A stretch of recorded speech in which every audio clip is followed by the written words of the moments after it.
As a HOD, what works well for you? I think the number one thing that I always start off is to build relationship with the teachers that work with me, and because they are not going to work for somebody who really doesn't have a relationship with them or who doesn't even care. So that's the first thing I'll do, to try my best to get to know them and their needs. And then after that, they will also appreciate it if I could work alongside them. So for example, when I'm handling discipline cases, instead of asking them to, hey, you go and handle this case, I would be, come, let's handle the case together. I think that really encouraged them and really helps them. One more thing is clarity of task. Sometimes if you just ask them to do something, they may think like, what exactly you want me to do? So some of them I know they are visual, so I will write down a timeline and say, okay, this is what you have to do. So let's work backwards together. So by this date, let's do this by this date. So by drawing out that timeline, they're really very clear and they are appreciative of that also. So I would like to echo what Algena said. Relationship building is always the first thing that you do as a HOD, because like what she said, nobody will want to work with somebody who's just a boss, but they want to work for somebody, work with somebody that they like.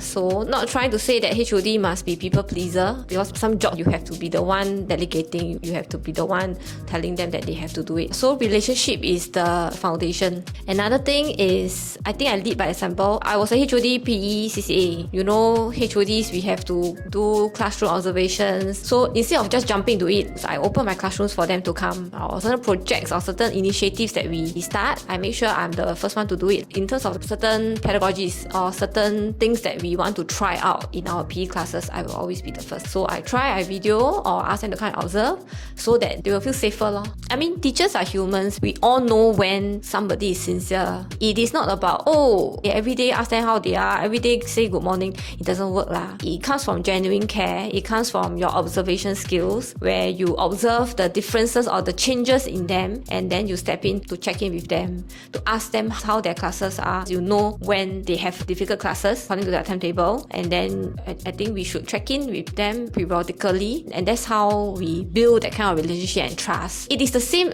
like when we teach students. There's this saying, students don't care how much you know until they know how much you care. It is the same for teachers. It is the same for human beings, I feel. So they don't care how much you know, as a HOD, they don't care about your position until they know how much you really care about them. That's just one example. Of course, off work or maybe meal times, it is not always talking about work. So don't let your topic revolve just around work. We have our own family commitments, we have our own personal commitments. Sometimes it is not the schoolwork or the job that's bothering them. It could be something else that they may be facing some issues. So when you could step in to check in with them, to help them, I think that's how we really build the trust and the relationship. I actually wanted to say empathy and trust, because sometimes they are also bogged down by their own family issues. So the empathy is very important, that genuine care. For example, when they say that, I cannot stay back for this, then are you going to get upset, right? It might rock your program a bit, because you might have to drop everything and, help cover them. But you have to trust them that they have troubles or they have issues at home, and then just help them. So these kind of small things that you do actually go a long way. Another thing I find that really helps the teachers is that sometimes asking simple questions like, have you done this before? Or are you not very confident to do this? If you don't ask them, they will just take and walk away. Then maybe when they walk up to their seats, they may grumble to their friends around them like, wow, I'm supposed to do this, how am I supposed to? But if I ask them, are you okay doing this? Some of them say, actually, no leh. Then I say, okay, never mind. Then will it help if I give you some resources? Then they were like, oh yes. So the various levels of support is very important. Even like professional development or even simple things like guiding them with resources, it really makes a difference. Or template, anything that help them in their job. I think that is really in that way by supporting them.